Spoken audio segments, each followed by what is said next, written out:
Hey everybody, JCB here with The Awesomest, and you're watching The Awesomest YouTube channel. So I haven't done a tutorial Tuesday in a while, and I thought it'd be fun to kind of show you guys how I do my motion graphics, which are the kind of intro graphics, the numbers that fly around the screen, that kind of thing at the beginning of all my videos. I'm going to be doing this in Sony Vegas, which is a piece of software that I've been using for a long time. I started on Vegas back when it was called Sonic Foundry's Video Vegas. That was version like 4.5 or something. This is version 13. It's a lot better. So we're going to go ahead and get started here, and we're going to make a quick little animated kind of motion graphic thing.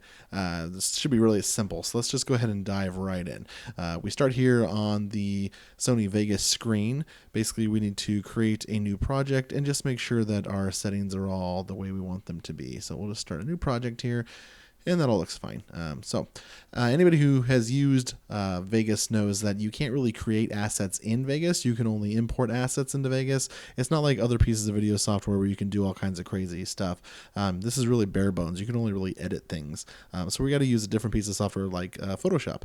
So we're going to be using Photoshop to create all of our assets, and then we'll just import them into Vegas and manipulate them. So we're going to create a new project, and we're going to be using the video settings.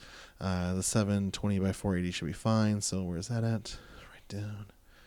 And we basically do this just to make sure all of our aspect ratio and everything's fine, so we don't get anything distorted or weird looking when we put it into the video. And that all looks good. So we'll go ahead and click OK on this. And I probably should have made this transparent, so I'm going to go ahead and pause the video here. And I'm back. I made that transparent. Basically what we're going to be doing is using this as just a single frame that we can then manipulate. So basically what I was thinking I would do is create sort of a countdown like I use in my awesome lists. And we'll put that in here. So first we got to do a video track. And as you know, most of my videos actually have a blue background. So in this media generator, solid colors, just pick a color you like. I'm going to go ahead and do blue. And I really need to pick like the right kind of blue. But first I want to set this like 15 seconds, I think. Okay, I'm back. Now, I think I got the right kind of blue here. It's better right about there. I'm not actually going to be using this for anything. It's just really a demonstration so you can see what I do. And we need a couple more video tracks here to work with. Then that'll be good. Okay, so then we'll head back over into Photoshop. And basically we're going to be making the countdown graphics themselves. So that means we need these sort of rounded blocks. So we're going to pick our color first. And I think I want to do like a... I don't know, maybe like a purple, just something a little bit different than that blue. So let's see here. We'll just grab this over like right around here, I guess. Yeah. Okay. And then we're going to go to the shape tool, and up here at the top, we need to find our square or rounded squares. Once we have our rounded square, which is right here, if you actually hold the shift button while you drag, you'll actually be able to expand and contract this square as a square. You don't have to worry about it turning into a rectangle. It'll keep the ratio the same. So we'll just go ahead and do that. And then we want to put that kind of somewhere in the center, basically, right like that. That should work okay there. Then next we want to actually grab our text tool. We need to change the color to white. And then we're just going to do text right here. And basically we're just going to type, we'll do 20 because I already have 15 countdown. So a countdown from 15 to 1. I don't actually ever plan on doing a 20, and I really don't want to use this font anyway. For those of you wondering, my main font that I use for my logo is called American Captain, and it's kind of a Captain America ripoff font, and I don't want to use that here. Actually, don't even really like Captain America very much. I think he's kind of a goody two-shoes. I'm a Deadpool fan personally. But the font I normally use for the numbers is something like Impact, I think. Something bold, but not at all stylized, really. So let's just see if we can find that here. And nope. There we go. Yeah, and I'll add this to like 200. Maybe 300. Let's do 300. Yeah, there we go. Okay, and then we're just going to drag that into position here. And get that nice there and center this, and that should be good. Next, we're going to go to the side panel where the layers are, select blending options, and then, you could do a drop shadow if you wanted to make it kind of 3D-ish, but we're just going to do a stroke on this one. Just keep it simple. And I'm just going to drag this over until I think it looks good. It's right about there. That should be fine. And now this is basically done. All I have to do is save this. So let's do that real quick. We're going to be saving all of these as PNGs so we can have that transparency in the background. The great thing about this is now we can just change the number and change the color, and we have a brand new asset. So I'm just going to pick a color. I guess I'll select red here because it's right there. And I'm going to grab my little paint bucket thingy right here. And I got to rasterize this first and paint that. And then this one's done as well. And all I have to do is save that. And now back here in Vegas, we just need to grab our new assets and drag them right into place. And I'm actually noticing now that purple doesn't quite work with this blue. It kind of blends in. Thankfully, this is an easy fix. All we have to do is go over here to the track and pick the plugin setting, and then we're going to go to the color balance plugin. And then we're just going to drag this red bar until it looks a little more purple. And that's how you fix that. It's actually pretty easy. And now we have to grab our other number, which is 19, and I'm just going to grab that and drag it down onto the timeline, and then I'm going to reposition these, so I'll just be a moment. Now we have two numbers, but that's not really enough. We need something more, so we're going to go open up Photoshop here and just get that going. And once again, we did the same kind of video-based thing, and we're going to do two layers, one that's transparent and one that's black. And the reason we do the black one on the bottom is just so we can see what we're drawing on top of it. We're actually going to disable that layer before we save, but it's hard to see white on top of transparent. So we're going to grab the brush. We're going to go up here to the brushes settings. We're selected on white. And I actually have a bunch of brushes that I downloaded over the years. I haven't downloaded brushes in a while, actually. These are all from at least 2007. But you can search Google for new brushes and find all kinds of different kinds of brushes that are really neat and easy to use. But we're just going to go ahead and use this one here. Draw some squiggly lines just like this. One more. That's good. Okay, and then basically we just got to undo this black layer so that it's transparent again, and then save this as a PNG just like the other ones. Now I'm going to do another one of these things with a different brush, just kind of make like a 3D pattern, but I'm going to do this a couple times, so I'm actually going to pause this and do that so you don't have to watch me draw again. Okay, so I drew that a couple times, and then we're saving it, and we'll be ready to go. I decided to do one based on a shape, so I'm going to do these squiggly lines and just kind of get them into position here, because I can probably move these around quite a bit and make kind of an interesting effect. So once again, we're just going to save this as a PNG. And since that worked so well, I'm going to do another one here with this kind of globe type thing. So I'm going to drag this out and then put it in the center and kind of just resize it real quick, get it into a good position. That should be good there. And then we're just going to save this and put them all into Sony Vegas and see what we can do. So now that we're back into Sony Vegas, we're just going to grab these new assets that we made, and we're going to drag them right into the timeline, just one at a time here. And that already looks better. It already looks like something more is going on. We don't really need the numbers yet, though. They're just going to be kind of in the way at this point, so we're just going to mute those and make them disappear. And then we want to zoom in on this, so we're going to go to the pan and crop tool, and I think I'll just zoom. Yeah, just zoom in like this. We'll be fine. Now I want to talk a little bit about the actual animating process. See this right here? This is a little tool that you do to lock your pan and crop tool to the timeline. So wherever you are on the timeline, the pan and crop tool will actually kind of take a picture, sort of a keyframe spot for the animation. So they're kind of tied together once you have this turned on. So basically we move it to one corner, that creates a keyframe. We select a different part of the timeline, move it to the other corner, that creates a new keyframe, and the computer fills in the in-between frames like that. That's actually a little boring though, so we're going to actually zoom in and cover more ground on that, I think. That would be probably the better way to go. Of course, it's important anytime you make a change to an animation you already made, you have to delete the original keyframes that were in place and then redo it from scratch. Otherwise, it can get really confusing really fast. So we're going to go ahead and reposition this now that I've zoomed in a little bit more. And then see, I deleted that keyframe right there. That way, it wouldn't throw anything off. So we're zoomed in, and then I made a new keyframe, and now I'm going to drag over here so that this new keyframe represents this spot in the panning. And so now it should go from one side to the other when we push play. Yeah, just like that. Now lastly, we're going to actually make this somewhat semi-transparent so it looks like it belongs in the scene a little easier. And that should be good like that. Now we're going to grab our next asset, put it in right next to the other one, just bump it right up against it. And we're going to use this as kind of a bridge between the two numbers, which are kind of far apart. We'll move those in. There we go. And this will work as sort of a transitionary thing between the two numbers. And basically we just want to zoom in really tight so that it looks just like a cross on the screen if we can get to that point. Just zoom in a little bit right here, get this going, and how does that look? Yeah, that's pretty good. Okay, so this is going to be our first keyframe, and we're going to do it right at the beginning of this new asset. Then we're going to go to the center, and we will actually zoom out a little bit more so that more of the picture is exposed in the frame. And then we're going to rotate it as well so that these two things happen at one time as they're going towards that second keyframe. Both motions will happen. It'll go further away and it'll rotate. And then this third one, we're going to do the same thing. We're going to rotate it a little bit further along, and then we're going to zoom out just a little bit more so that it'll be all one fluid motion as it goes through these three different animation keyframes. And basically like that. So hopefully what we're going to see here is on the first keyframe, we're going to be nice and zoomed in. The second keyframe is going to be out but also turned.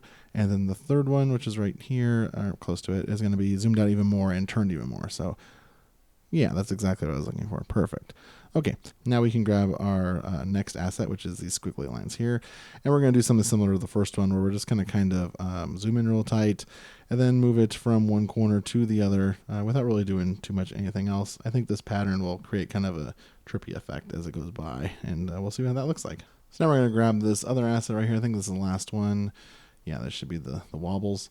And basically we're just going to do the same thing. We're going to zoom in as best we can here, get it nice and tight, make sure it fills the screen. And this is going to be keyframe number 1 over here. So we're still on keyframe 1, and then we're going to move over here. This is going to be keyframe number 2. We're going to slide this over to this side, and that creates keyframe 2 over here.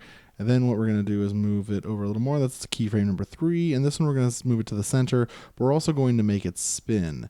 So not only is it going to be sliding towards the center, but it's going to rotate.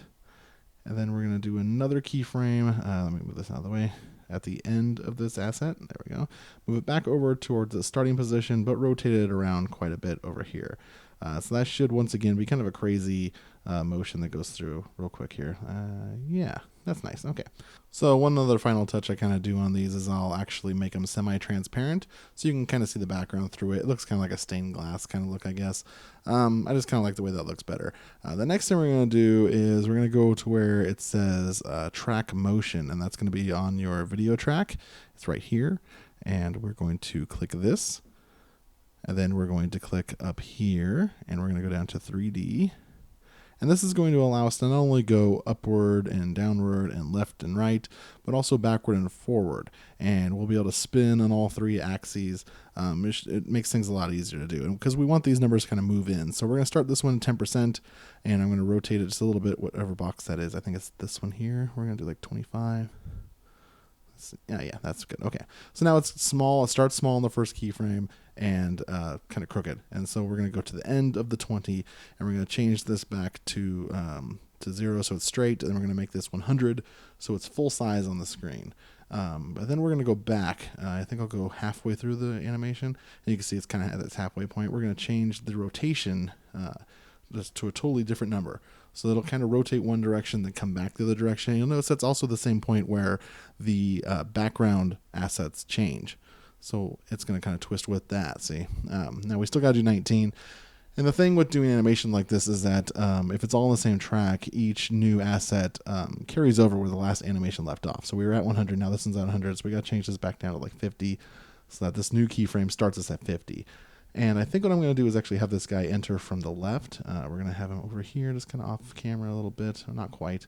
And that's going to be the first keyframe. Then he's going to move over here, and that'll be just kind of a smooth scroll over to that side. That's the second keyframe. Then we're going to go to the center. But while he's going to the center, we're actually going to have him spin like a coin or a card. And I think that's this box here. We're going to do like 75. Should be good. Yeah. And then we'll jump forward a couple frames, and we will change the angle again. And I don't know what numbers. I mean, I'm just kind of guessing numbers here. I just know that big numbers, big differences between the numbers mean more spinning. And with the keyframes being so close together, it'll spin fairly quickly. But eventually we want this to end up probably at the end of this asset. We want it to end up straight again, and then I'll just drag him off the screen so it'll look like he'll just kind of fall off. And it's important to know that it doesn't follow the motion you move. It only goes from keyframe to keyframe. So now we got this. As 20 comes in, this guy bounces in, does a little spin, falls down. Perfect. Now one other thing that are in all my videos is in the intro, the word the awesomest or the awesomest will kind of fly in from the side. And even though it doesn't make sense with this kind of a thing where we're doing a countdown, I do want to do it just so you can see what it's like to work with text in Vegas. So we're going to go ahead and insert some text, and we're going to type the awesomest tutorial, I think would be good. Yeah, tutorial. And then I got to find American Captain so it's consistent with the other videos I've done. There we go. And I think I want to do new track and center it, bold it most likely, and yeah, I think that's good. Then I want to do an outline definitely because all my video text has outline. Then we got to make that outline black, of course. So I'll scroll that down here, drag that down. Okay. I think I want to do italics on this too, but let's see here. Let's do a shadow first. And I don't really like it to have a fuzzy shadow. I like the sharp shadows on my titles, but I'll just kind of mess with that and make this a little more transparent so it's not such a harsh shadow, since it's going to be a block shadow. Let's just do that. There we go. And now let's make this italic. So I guess I got to go back up to the top here and hit italic. There we go. Yeah, looks good. But of course, it's boring. It's static. It's not doing anything right now. We got to make this thing fly in. So we're going to do the same thing. Go over here to the track motion. Go here to 3D. And now we're going to set, let's see here. We want to do probably the, let's do the size first, I guess. Yeah, and we're going to bump this up to like 100. So it's huge. And change, I think 75 worked well last time. So let's do 75 again. Yeah, it looks like it's in the right spot. And then let me get this thing out of the way. And we're going to go to the end of the text here. Let's see. Yeah, I'll drag this over. There we go. And then at the end of this, we're going to do a new keyframe over here. And we're going to put that back to 0 so that now it'll kind of slide in. We're going to put that at 50. Yeah, that should work. That way it gets smaller and closes in kind of like it just flies into the screen. We'll see how that looks. Oh, that's so slow. Okay. So whenever you want an animation to speed up, you got to move the keyframes closer together.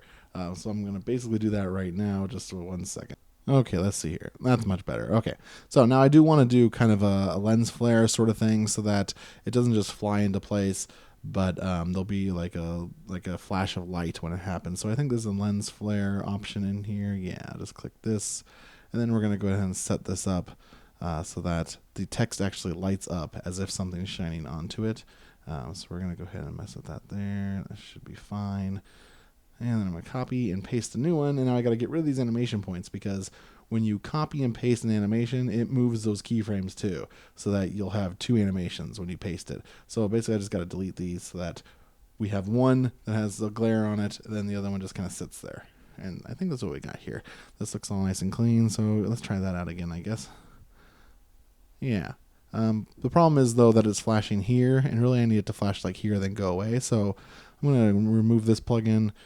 And then I'm going to actually cut this into a separate section so that it will go fly in, flash with the lens flare effect I'm going to apply here, and then it'll go back to normal, just sitting there.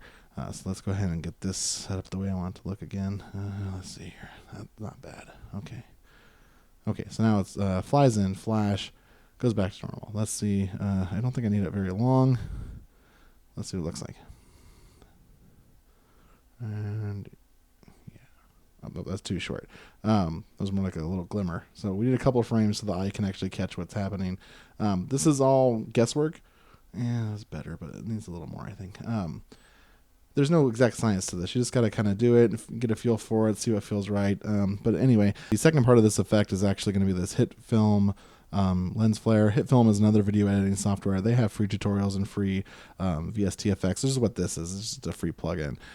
So it's basically just a lens flare like you would get if you took a picture of the sun or something. And basically I'm just going to drag this so it matches our flash. And then I need to resize it so that it kind of fills in the screen behind the text. And that ought to be good right there. So let's go ahead and check that out and see how it looks here. It needs a little longer. Basically, it's just barely flashing. So the trick with this is that if it goes on too long, it's obviously phony. But if it doesn't go long enough, nobody even notices it's there. So you really got to find that middle ground where it looks natural. That's actually not bad right there. I think I want this to go a little bit more in there. And I feel like maybe the flash should be longer than the actual glare. Let me see what I got here, though. Yeah, I think I want to extend the cause while the effect vanishes sooner. Let's try that. There we go. Yeah, that's better. Add some sound to that and you got something good. So one other thing you can do is you can actually add a plugin to the overall video. If you go up here to the top where it has the actual preview, you can add anything you want. Like you could do this soft contrast one here. And I think I'll do that to kind of add a border. So let's actually do that first. Let's go ahead and select a white border over here. And basically, I don't want it to be super thick and clunky. I want it to be more rounded. So I'm going to make these pretty thin and just kind of adjust these sliders. There we go. I'll get this nice and thin. And then I'm going to adjust the quarter radius to actually make it nice and round. So it looks kind of like an old school TV, but like a widescreen version of an old school TV. And then on the other tab here, you can actually adjust the tone and stuff. Most people won't even notice you've done this, but I like the way it looks once I've adjusted things and I can kind of fine tune it a little bit. So I like to do that sometimes. Another thing you can do if you want to add some like texture or something is just add some noise or something to the picture. This one's called TV Simulator, and basically it simulates having like a really crappy broken TV. So there's a lot of things here to change. Most of these I'm going to be turning off or dramatically down just because they have a pretty huge effect on the way the video looks. And a lot of these I don't need. Like I don't need to have scan lines and stuff. I don't need to have my picture wobbly or looping across the screen like that. So you know I don't need any of this kind of crap. So I'm just going to turn all these down. If not off, I'll just turn them like real far down. And then I think I want a little bit of static, just a little bit of static. There's some texture. Yeah. It looks good, kind of like an old TV. So that's basically it. I'm going to go ahead and add some music so you can see the final result at the end of the video. But that's all there is to it. I'm going to save this, render it out. It's like a 7-second intro, no big deal. But anyway, you just make some assets in Photoshop or something in 2D, load them into Vegas, use your cropping, use your panning, use your effects, use the 3D stuff and all your plugins. Make something special. I hope this does help somebody figure out, you know, what they want to do and how they can go about doing it. If it does help you, make sure you like, comment, and subscribe. I, of course, make new videos every week. And until next time, keep being awesome.